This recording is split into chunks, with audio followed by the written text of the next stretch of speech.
Hello friends, स्वागत है आपका आज की क्लास में। तो जैसा कि हम पढ़ रहे हैं शब्द में आपको बताया गया था कि शब्दों को 4 आधार पर बांटा गया है, जिसमें हमने 2 आधार पर पढ़ लिया है। आज हम पढ़ेंगे शब्द के तीसरे आधार अर्थात उत्पत्ति के आधार पे। तो जान लेते हैं शब्द को उत्पत्ति के आधार पे कितने भाग में बांटा गया है। शब्द को उत्पत्ति के आधार पे कुल 5 भागों में बांटा गया है। तो पहला तो ऑब्जेक्टिव यहीं से रेडी हो गया। उत्पत्ति के आधार पे शब्द कितने प्रकार के होते हैं?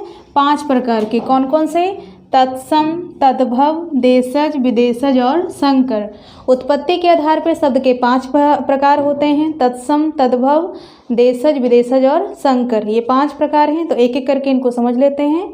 तो पहला हम लोग समझेंगे तत्सम शब्द क्या है। नाम से लग रहा है संस्कृत का, तो संस्कृत का शब्द ही है ये तत्सम।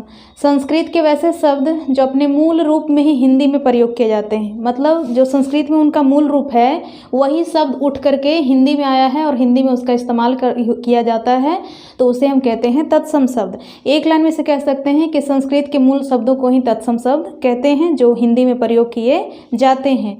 जैसे आप देख सकते हैं अग्नि, ये संस्कृत के शब्द हैं।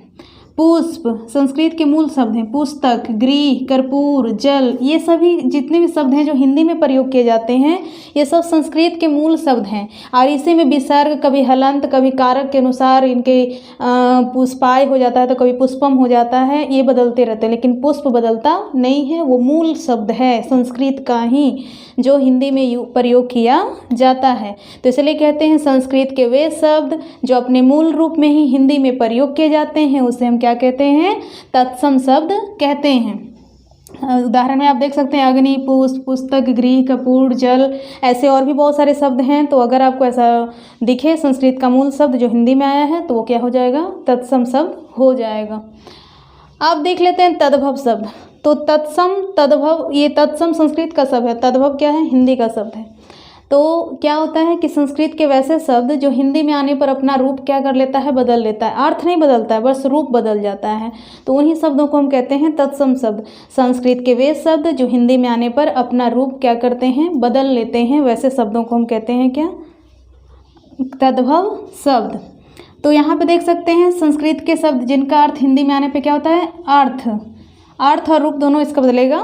तो जिनका अर्थ हिंदी में आने पे क्या हो जाता है? बदल जाता है, उसे हम क्या कहते हैं? तद्भव शब्द। जैसे आप देख सकते हैं पुष्प, यहाँ पे अर्थ नहीं बोलेंगे, हम रूप बोलेंगे तो ज़्यादा अच्छा रहेगा। देखिए, क्योंकि पुष्प का अर्थ भी देखिए, पुष्प और फूल क्या है? दोनों लिखा हुआ अलग तरीके से, मगर अर्थ दोनों का एक ही चीज़ है।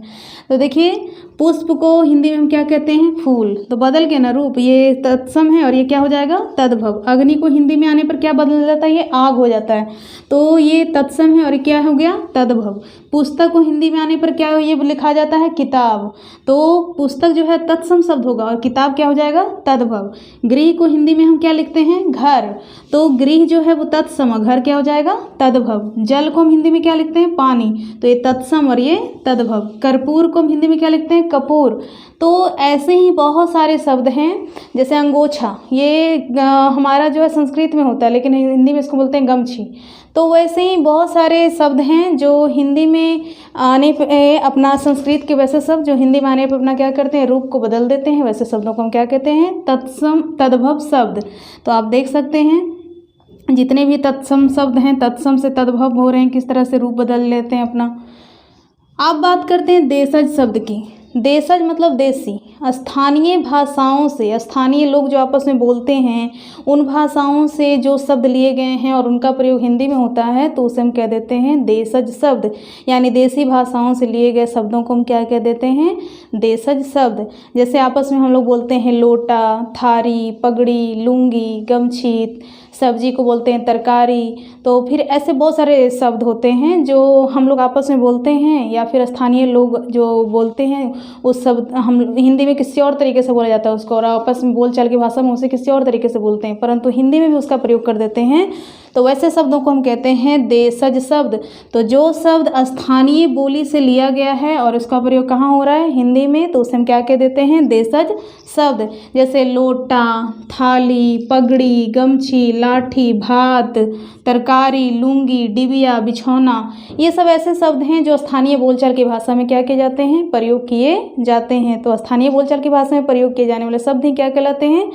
देशज शब्द। अब बात करते हैं विदेशज शब्द। विदेशज शब्द विदेशी भाषा। विदेशी भाषाओं से लिए गए शब्दों को जो हिंदी में प्रयोग किया जाता है उसे हम कहते हैं विदेशज शब्द। विदेशी का मतलब सिर्फ इंग्लिश नहीं होता है, अलग अलग अरबी, फारसी, बहुत सारे शब्द हैं, तो बहुत सारी भाषाएं हैं। तो बहुत सारी भाषाओं से हमारा हिंदी जो ऐसा भाषा है, इसमें कई सारे देसी विदेशी अलग अलग भाषाओं से इसमें शब्दों को लिया गया है। तो हिंदी भाषा में बहुत सारी भाषाओं के शब्दों का मिश्रण है, तो विदेशज शब्द का प्रयोग भी हमारे हिंदी में होता है। तो विदेशी भाषाओं से जिन शब्दों को लिया गया है उसे हम क्या कहते हैं, विदेशज शब्द। जैसे कि अब देखिए डॉक्टर, डॉक्टर हम लोग बोलते हैं, डॉक्टर का हिंदी तो होता है चिकित्सक। तब सुने हैं जल्दी कि चिकित्सक, चिकित्सक के यहाँ जाइए, ऐसा नहीं बोलते हम लोग, क्या बोल देते हैं, डॉक्टर। तो ये डॉक्टर है, ये हमारा हिंदी का शब्द नहीं है, ये क्या है, अंग्रेजी का शब्द है। नर्स, स्टेशन, अब ज़्यादातर लोग बोलते हैं हम स्टेशन पे खड़े हैं, स्टेशन का हिंदी कोई बोलता नहीं है। तो स्टेशन, नर्स, पुलिस, स्कूल, इबादत, ये हमारा इंग्लिश का शब्द नहीं है, मगर ये दूसरी भाषा का शब्द है, अरबी भाषा का शब्द है। हसीना, कोशिश, ये सब जो शब्द आप देख रहे हैं ये हमारी हिंदी भाषा का शब्द नहीं है, विदेशी भाषाओं के शब्द हैं जो हिंदी में प्रयोग किए जाते हैं, इसलिए हम क्या कहते हैं इसको, विदेशज शब्द। ऐसे बहुत सारे शब्द हैं, तो आप आसानी से छांट सकते हैं। शंकर शब्द, पचमा हमारा जो शब्द है वो है शंकर। ये शंकर का मतलब भगवान शंकर नहीं है, वो शंकर लिखाते हैं इस तरह से। अभी ये शंकर का मतलब होता है मिलावट। अब कैसा मिलावट होगा इसमें, तो चूंकि भाषा है तो दो अलग अलग भाषा से मिल करके एक शब्द का निर्माण हुआ है, वैसे शब्दों को हम कहते हैं संकर शब्द। मतलब ये ऐसा शब्द, इसमें खासियत क्या है कि दो को अलग अलग भाषा से, एक भाषा दूसरा भाषा से, एक शब्द जो है दूसरा भाषा का है और एक शब्द है दूसरे भाषा का, दो अलग अलग भाषाओं के शब्द आपस में मिल करके एक शब्द का निर्माण करता है, उसे हम कहते हैं क्या, संकर शब्द। जैसे उदाहरण के द्वारा हम अच्छे से समझते हैं। लिखा हुआ है रेलगाड़ी, तो यहाँ पे देखिए दो शब्द हैं, रेल और गाड़ी। रेल जो है वो इंग्लिश शब्द है और गाड़ी को चाहिए हिंदी। दो अलग अलग शब्द हैं, दो अलग अलग भाषा का शब्द है, एक रेल अंग्रेजी भाषा का शब्द, गाड़ी हिंदी भाषा का शब्द, आई दोनों मिल के बन गया रेलगाड़ी। तो इसी को कहते हैं क्या, संकर शब्द। संकर का मतलब मिलावट, दो भाषाओं के मिलावट, दो अलग अलग भाषा से मिलकर के एक शब्द का निर्माण हुआ है, उसे हम क्या कहते हैं, संकर शब्द। टिकट घर, तो टिकट जो है वो इंग्लिश शब्द है, घर क्या है, हिंदी, टिकट घर। दो अलग अलग भाषा से मिलकर के एक शब्द का निर्माण हुआ है। अब देखिए राम इकबाल, राम इकबाल, राम जो है वो हमारे हिंदी का शब्द है, इकबाल जो है वो क्या है, हमारा हिंदी का शब्द नहीं है, विदेशी भाषा से लिया गया शब्द है। तो क्या हो गया, दो अलग अलग भाषा से मिलकर के एक शब्द का निर्माण हो गया। ये भी कौन शब्द होगा, कौची होगा, तो संकर शब्द। अग्नि बोर्ड, तो बोर्ड जो है वो इंग्लिश शब्द है, अग्नि क्या है, संस्कृत का शब्द है। तो दो अलग अलग भाषा से मिलकर फिर एक शब्द का निर्माण हुआ, तो ये भी क्या होगा, संकर शब्द। सजा प्राप्त, सजा जो है वो हमारा शब्द नहीं है, ये भी विदेशी भाषा से लिया गया शब्द है। प्राप्त जो है वो संस्कृत का शब्द है। तो फिर दो अलग अलग भाषाओं से लिए गए शब्द बने हैं, मिलकर बना दिया एक शब्द, तो फिर ये क्या हो गया, संकर शब्द। हाफ कमीज, तो कमीज भी हमारा अरबी, और ये देखिए हाफ जो हो गया वो इंग्लिश, फिर दो अलग अलग भाषा से मिलकर के एक शब्द का निर्माण हो रहा है, तो उसे क्या कहेंगे, संकर शब्द। तो सीधी बात है कि दो अलग अलग भाषा से मिलकर जिस शब्द का निर्माण हुआ हो उसे हम कहते हैं संकर शब्द। तो ये था उत्पत्ति के आधार पे शब्द। इसे आप 1 से 2 बार जरूर देखें, इससे संबंधित आपको प्रश्न दिए जाएंगे डिस्क्रिप्शन में, जिसे आप बनाएं ताकि आपका कॉन्फिडेंस बढ़े, आप कितना समझ रहे हैं ये पता चलेगा। और अगर आपको वीडियो अच्छा लगे तो प्लीज़ लाइक शेयर सब्सक्राइब भी ज़रूर कर दें, इससे हमें कॉन्फिडेंस मिलता है और भी हम बेहतर तरीके से काम करते हैं आपके लिए। धन्यवाद।